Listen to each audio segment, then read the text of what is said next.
சத்தியம்மா எல்லாரும் நல்லா இருக்கீங்களா? நீ நம்ம என்ன செஞ்சுக்கிறேன்னு பார்க்கலாம் வாங்கம்மா. ஒன்றுனா தரணும் தட்டில் எடுத்து வைக்கலாங்கம்மா. சாப்பாடு தாங்கம்மா இது.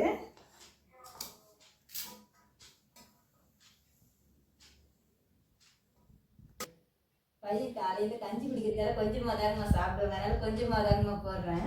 இது நான் தினம் குடிக்கிறேன், நம்ம கஞ்சி தாங்கம்மா. இந்த கஞ்சி குடிச்சிட்டு அப்புறம் சாப்பாடு சாப்பிட்டுக்கலான்ட்டு எடுத்து வச்சுக்கிறேங்கம்மா. பயிர் தாங்கம்மா பண்ணியிருக்கிறோம்.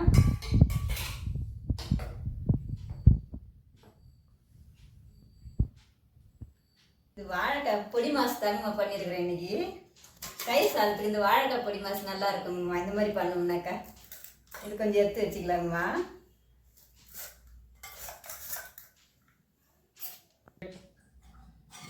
இது அத்திக்காய் வத்தலுங்கம்மா. தயிர் சாதத்துக்கு அத்திக்காய் வத்தல் நல்லா இருக்கும்.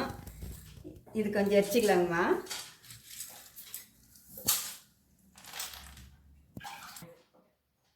இது அத்திக்காய் வத்தலுங்கம்மா. அக்கா ஊர்லேருந்து கொடுத்தா அனுப்பிச்சாங்க. அத்திக்காய் வத்தல் நல்லதுன்னு சொல்லி கொஞ்சம் நீங்களும் அவங்க பண்ணாங்களா, நம்மளுக்கும் கொஞ்சம் கொடுத்தாங்கம்மா. அதுதான் அத்திக்காய் வத்தல் கொஞ்சம் வச்சுருக்குறோம்.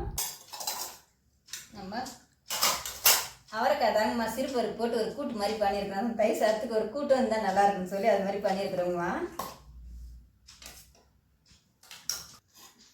இது அரைக்கீரை பொரியலுங்கம்மா.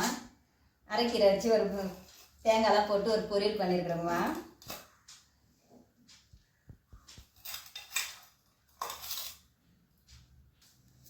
கொஞ்சம் ரசம் வச்சுருக்குறோங்கம்மா. வெள்ளை சாதத்துக்கு சரி ரசம் வேணா கூட கொஞ்சம் ஊற்றி சாப்பிட்டுக்கலாம் அப்படின்னு சொல்லி கொஞ்சம் ரசமும் கொஞ்சம் வச்சுருக்குறோம். இதுதாங்கம்மா இன்றைக்கி நம்ம வீட்டு சாப்பாடு. எல்லோரும் வாங்கம்மா சாப்பிட்லாம். இந்த வீடியோ பிடிச்சிருந்தா லைக் பண்ணுங்கள், ஷேர் பண்ணுங்கள், கமெண்ட் பண்ணுங்கள், மறக்காமல் சப்ஸ்கிரைப் பண்ணுங்கம்மா. நிறைய பேர் சொல்லியிருக்கீங்க சூப்பர் அம்மா, லைக் பண்ணிக்கிறீங்க, ஷேர் பண்ணிக்கிறீங்க. எல்லாருக்கும் ரொம்ப நன்றிங்கம்மா.